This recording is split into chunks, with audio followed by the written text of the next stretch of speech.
अपनी टिकट का जुगाड़ कर लिए भाई, कदे तने टिकटें ना देवें ये बीजेपी। मंत्री जी के लिए मैं अकेला काफ़ी हूँ।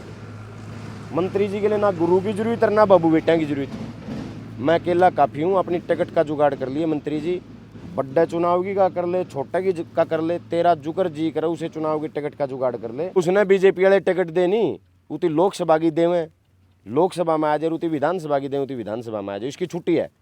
चैलेंज मैंने स्वीकार कर लिया। मैं मंत्री जी से एक ही बात कहना चाहूँगा, अपनी टिकट का जुगाड़ कर लिए भाई, कदे तने टिकटें ना देवें ये बीजेपी। 1 साल और 2 महीने का टाइम हो गया। 1 साल 2 महीने में जो व्यक्ति पहली बार नारनौंद में आया और आते ही चैलेंज दे दिया, 1 साल में के धरती मुद्दी मार दी भाई, आज चैलेंज दे दिया। पूरे प्रयास करेगी जस्सी पेटवाड़ को टिकट ना मिले। दिल्ली में खूब लॉबिंग करी इसने। इन्होंने 6 चुनाव लड़े मंत्री जी ने, 6 चुनाव में 5 तो ये बड़े मार्जिन से आ रहे हैं। और लोकतंत्र में जनता की आवाज सबसे बड़ी आवाज होती है। जोन सा एक जीता है, जोन सा एक चुनाव ये जीते हैं, उस एक चुनाव में लोग नुके हिमलेती सेटिंग करके जीते, रोल करके जीते हैं। इसमें संविधान में एक नियम है कि विधानसभा का जब सेशन आएगा तो 21 दिन पहले बताया जाएगा। कोई इमरजेंसी नहीं थी प्रदेश में, फिर भी केवल 9 दिन पहले बताया गया। शुक्रवार से सेशन शुरू होता है, गुरुवार से शुरू किया गया क्योंकि 3 तारीख को बहुत सारे विपक्ष के विधायकों के क्वेश्चन लगे हुए थे। तो पूरी प्लानिंग के जरिए इस एक पूरी तानाशाही सरकार सड़क पे भी तो करने का काम ही कर रही है लोगों के साथ, और सेशन के अंदर भी ये सरकार तानाशाही रवैया अपना रही है। अगर बात करें नारनौल हल्के की, तो नारनौल हल्के में बहुत सारी ऐसी समस्याएं हैं, बहुत सारे ऐसे प्रोजेक्ट हैं जो कि अधूरे पड़े हैं। क्या उनका अपनी आवाज़ उठाई अब की बार? बिल्कुल। अपने खांडा खेड़ी में जो मुर्रा बेफेलो रिसर्च सेंटर था, इस पे मैं गया भी। लुआस के वीसी जो हैं उनको मैं लेके गया, सारे आप मीडिया के साथियों ने भी साथ थे, और विधानसभा में भी पिछली बार भी और इस बार भी हमने जब क्वेश्चन नहीं लगाए गए तो मैंने अनस्टार्ट क्वेश्चन लगाया कि भाई इसका काम कब तक शुरू हो जाएगा। पिछले सेशन में भी यही था कि भाई इसका बहुत जल्द काम शुरू कराएंगे। हरियाणा में 6 मुर्रा रिसर्च सेंटर खुले थे, तो जल भराव एक बहुत बड़ा मुद्दा था। मैंने जो अपने जल भराव में जो खाड़ है, जो किसानों की सिंचाई के लिए सबसे बड़ा जो साधन है खाड़, उसका जो मुद्दा है, पिछले 1 साल से ज़्यादा का समय हो गया, काडा ने कोई नया बजट जारी नहीं किया है। मैंने मुख्यमंत्री विधानसभा में मुख्यमंत्री जी से मांग की थी कि भाई चाहे नए खाड़ हों चाहे पुराने खाड़ हों, बाढ़ में सारे खाड़ टूट गए, दोबारा फिर से मंजूरी दी जाए। और जो बाढ़ के लिए जो स्थायी समाधान है, जमीन अधिग्रहण करके, क्योंकि 11 साल से इस सरकार ने कोई भी जमीन अधिग्रहण नहीं की है, तो इस सरकार से मैंने मुख्यमंत्री जी से मांग की है कि भाई जमीन अधिग्रहण करके ड्रेनें निकाली जाए, और जो ड्रेन हैं उनकी क्षमता बढ़ाई जाए। क्षमता बढ़ानी जरूरी है उनकी, क्योंकि इन ड्रेनों की क्षमता नहीं है, तो क्षमता बढ़ाई जाए। और जो खाड़ हैं, जो काडा का पिछले काफ़ी समय से, साल भर से ज़्यादा समय से बजट नहीं आया, उसके ऊपर भी बात हुई है। पूर्व वित्त मंत्री कैप्टन अभिमन्यु ने बास कार्यक्रम में कहा था कि वे विधायक अपनी जिम्मेवारी नहीं निभा रहे विधानसभा के द्वारा, यहाँ नारनौल विधानसभा में। देखिए, मैं हमारे पूर्व मंत्री जी जो बौखलाए हुए हैं बेचारे, मुझे बड़ी पीड़ा हुई उनके हालात देख करके। मैं मंत्री जी से कहना चाहूँगा, विधायक की जिम्मेवारी तय करने का काम आपका नहीं है। नारनौंद की जनता तय करेगी कि मैं क्या कर रहा हूँ और क्या निभा रहा हूँ। लोग पूरा हरियाणा, आजकल सोशल मीडिया एक बहुत बड़ा माध्यम है, पूरा हरियाणा देख रहा है कि मैं कौन सी जिम्मेवारी किस तरीके से निभा रहा हूँ। मैं मंत्री जी से कहना चाहूँगा, 11 साल से आपकी सरकार है, केवल जीतता हुआ व्यक्ति ही, ये जरूरी नहीं कि भाई कोई व्यक्ति हार जाए तो वो काम ना करवाए, कोई व्यक्ति हार जाए तो वो लोगों के बीच ना आए। तो मंत्री जी को मेरी आपके माध्यम से ये मेरी जवाब मेरा ये है कि 11 साल से 6 साल से बेशक आप हार रहे हो, लेकिन आपकी जवाबदेही बनती है। आपकी सेंटर में भी और आपकी प्रदेश में भी सरकार है, लोगों के बीच आओ, उनके काम करवाने का काम करो। सिर्फ मेरी जवाबदेही तय करने से उनकी जिम्मेवारी पूरी नहीं हो जाती। चैलेंज दिया था सर, क्या उस चैलेंज को स्वीकार करेंगे कि विधानसभा का चुनाव दोबारा से करवाया जाए? जयप्रकाश गौर आपको देखिए, चैलेंज, जहाँ तक चैलेंज की बात है, ये नहीं है कि भाई एक मैच हार गए तो न्यू कहूँगे यूए मैच दोबारा कर लो। उसके लिए अगले मैच के लिए अगले टूर्नामेंट का इंतज़ार करना होता है। चैलेंज उन्होंने दिया है 1 साल में 1 साल और 2 महीने का टाइम हो गया।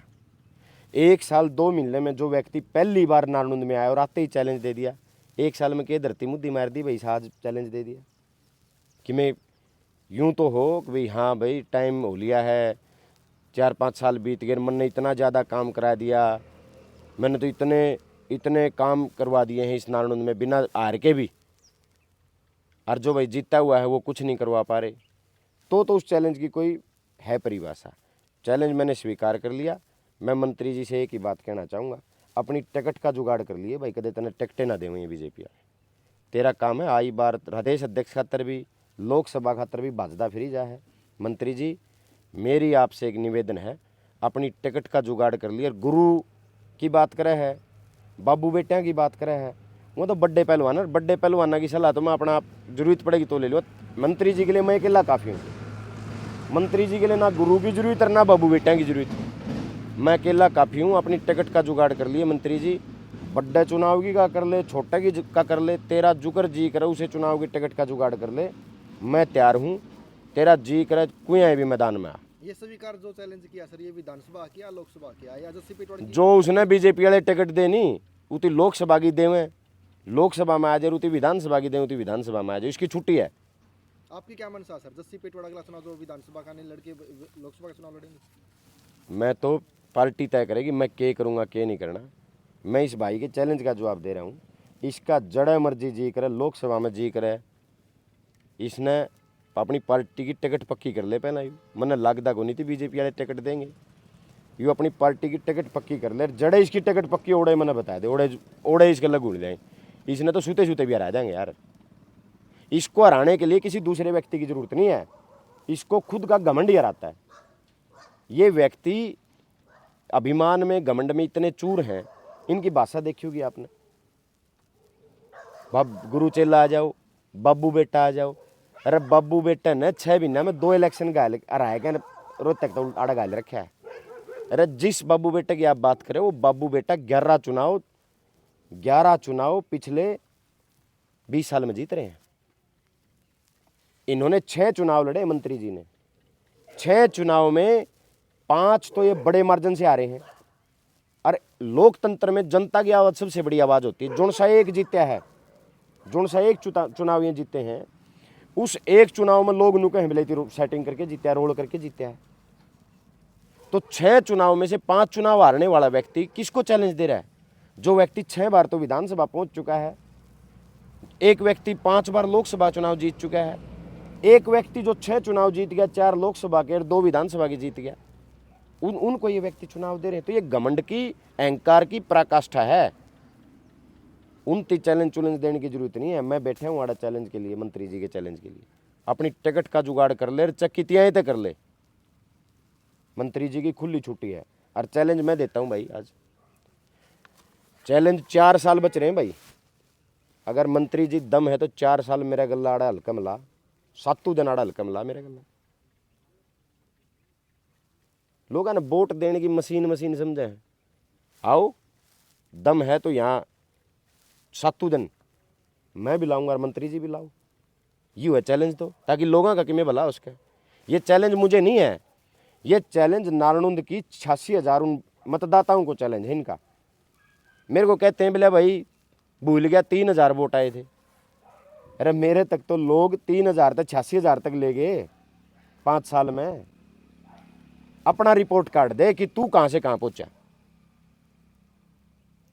60,000 तक 72,000 तक पहुँचा है, और नारनौंद की जनता ने मुझे 3,000 तक लेके 86,000 तक ले गई। और जब ये मंत्री जी चुनाव लड़ने नारनौंद में आए थे, ये सीट भारतीय जनता पार्टी की सीट थी। 2005 में यहाँ से भारतीय जनता पार्टी के विधायक थे रामकुमार गौतम जी। और जब ये 2009 में लड़े ना बीजेपी से, सीट बीजेपी की होते हुए तीसरा नंबर आए। 2014 में मुख्यमंत्री का झूठा ढकोसला बना के वोट ले गए, बोले मुख्यमंत्री जी मुख्यमंत्री बनेंगे, लोगों ने वोट दे दिए। लेकिन आज भी लोग न्यू कहो हैं भैया तो धक्काशाही से जीता है। 2019 में 75 पार का नारा था बीजेपी का, फिर हार गए। इस बार पूरे प्रयास करे कि जस्सी पेटवाड़ को टिकट ना मिले। दिल्ली में खूब लॉबिंग करी इसने, लेकिन इस बार फिर हार गए। तो 4 चुनाव में तो 3 तो नालनुंदे हार रहे हैं। चैलेंज तो वो आदमी दे ना जो एक आधी बार गलती तो हार जाए।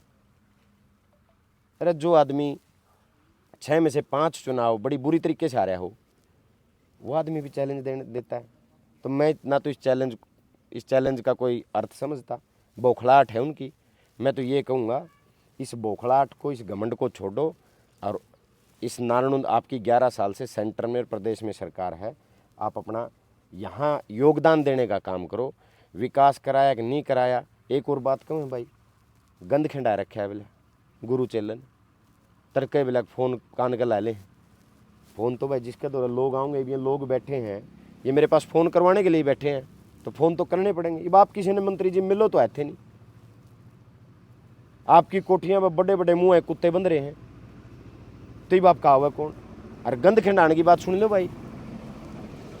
चौधरी मित्र सेन जी इस इलाके के बेहद सामाजिक आदमी रहे हैं। बहुत बड़े आर्य समाजियों में नाम है चौधरी मित्र सेन जी का। और आर्य समाजी आदमी कदे दारू का हाथ नहीं लाया करता भाई। हल्का में चुनाव का टाइम आता है, करोड़ों रुपये की दारू इस हल्का में बांट के लोगों को खराब करने का काम करता है। यू आदमी आर्य समाजी, यू कलंक है आर्य समाज के ऊपर भी। चौधरी मित्र सेन जी की विचारधारा के ऊपर कलंक है ये आदमी, जो अपना आर्य समाजी का है। और गंद की बात करता है। इलेक्शन में आज भी साक्षी हैं वो। चुनाव में 2024 में अपने गांव में जाके बैठ गया और एक डीएसपी की मदद से चुनाव को कैप्चर करने का काम किया, फर्जी वोटिंग करने का काम किया। और कांग्रेस के जो एजेंट थे, जिसमें कोई 50 साल का था, कोई 25 साल का था, कोई 40 साल का था, उनको बाहर फेंकवाने का काम किया, अपने गांव के गुंडों से पिटवाने का उनको काम किया। ये होता है गंद। कल राखी गढ़ी में मुख्यमंत्री जी आ रहे हैं जी। मैं स्वागत करता हूं मुख्यमंत्री जी का, हमारी विधानसभा में आ रहे हैं। मेरी तो एक ही मांग है मुख्यमंत्री जी से, मैंने तो पहले भी कहा है, भाई किसानों को मुआवजा दे दो। जो जिन किसानों की फसल खराब हुई उनको मुआवजा दो। और दूसरी सबसे जो बड़ी बात है वो ये है कि राखी गढ़ी, अब तो हमें पता चल गया कि भी मानव सभ्यता का सबसे प्राचीन केंद्र रहा है राखी गढ़ी। तो राखी गढ़ी में केवल उस प्राचीन सभ्यता के लिए नहीं, राखी और आसपास के इलाके का समग्र विकास भी होना चाहिए। वहाँ दिखना भी चाहिए कि ये गांव जो है ये इस मानव सभ्यता का सबसे प्राचीन गांव है। तो इन सब चीज़ों में मुख्यमंत्री जी से मेरी ये मांग है कि राखी गढ़ी को और आसपास के इलाके को विकास के लिए अलग से स्पेशल बजट जारी करें और अलग से राखी गढ़ी के विकास के लिए एक नई नीति बनाई जाए। पिछले 5 सालों से म्यूजियम का काम भी अधूरा ही पड़ा है। ये लोग घोषणा करते हैं, प्रचार करते हैं, ना ये हरियाणा के हितों के लिए लड़ सकते। भारतीय जनता पार्टी एक ऐसी सरकार है जिसकी विचारधारा केवल जात पात धर्म और नाम बदलने तक सीमित है। सब कुछ अधूरा पड़ा है। आज नारनौंद की बात कर लो आप, चाहे पूरे हरियाणा की बात कर लो, सब चीज़ें यूं की यूं अधूरी पड़ी हैं। तो मेरी तो यही मांग है मुख्यमंत्री जी से कि वो आकर के राखी गढ़ी, जो एक किसानों का बहुत बड़ा, हमारा इलाका किसान कृषि प्रधान इलाका है, किसानों की जो जल भराव में जो किसान और मजदूर के साथ जो हालात हुए हैं उन पे मुआवजा देने का काम करें। और दूसरा, राखी गढ़ी को अलग से विकास का बजट जारी कर करके राखी गढ़ी को एक बहुत जो महत्वपूर्ण जो जगह है राखी गढ़ी, जो प्राचीन सभ्यता का एक मुख्य केंद्र है राखी गढ़ी, उस हिसाब से इसको विकसित करने का काम करें। सर कि 2009 के जो विधानसभा चुनाव में कैप्टन अभिमन्यु की जीत हुई थी उसमें सीएम फेस दिखाया गया था। 9 हार रहा था भाई 14 में। 14 में सर। दूसरी बात का आपने जिक्र किया कि सेटिंग करने के बाद में 6 चुनाव में 1 चुनाव जीता है। किस बात पर विश्वास करे सर, या कौन सी झूठी बातें हैं इसमें? मेरे ही विश्वास क्यों करे, जनता में जाके पूछ विश्वास की। तो लोग कहे हैं भाई बेलायू जबरदस्ती जीता है। 2014 में भी कौन जीत रहा था, नारनौंद में चले जा, हरियाणा में चले जा, हारे कहे हैं। 6 में तो 5 चुनाव जीता है। 1 चुनाव जो सा जीता है वो मुख्यमंत्री का नाम पर वोट लेगा, फिर भी लोग का रोल तो जीत रहे। अभी लगभग 1.25 साल कार्यकाल हो चुका सर लगभग आपका, उसमें कितना कार्य नारनौंद कंस्टिट्यूंसी में हो पाया सर? या कितनी उम्मीदों पर नारायण के विधायक जो सीपेट वाले जो सही उतरे? उम्मीदों, ये जो दूसरा सवाल है आपका उम्मीदों वाला सवाल, ये तो आपको जनता से करना चाहिए। बहुत जल्द आप सबको बुला करके मैं उद्घाटन शुरू करूंगा। जो जो काम नारायण में नए हुए हैं सबको धीरे धीरे सब पता चल जाए। लगभग 3 करोड़ के उद्घाटन कार्यक्रम अब अगले महीने नए साल में हम करने का काम करेंगे, सबको जवाब मिल जाएगा। जसवीर जी, एक बीजेपी प्रवक्ता है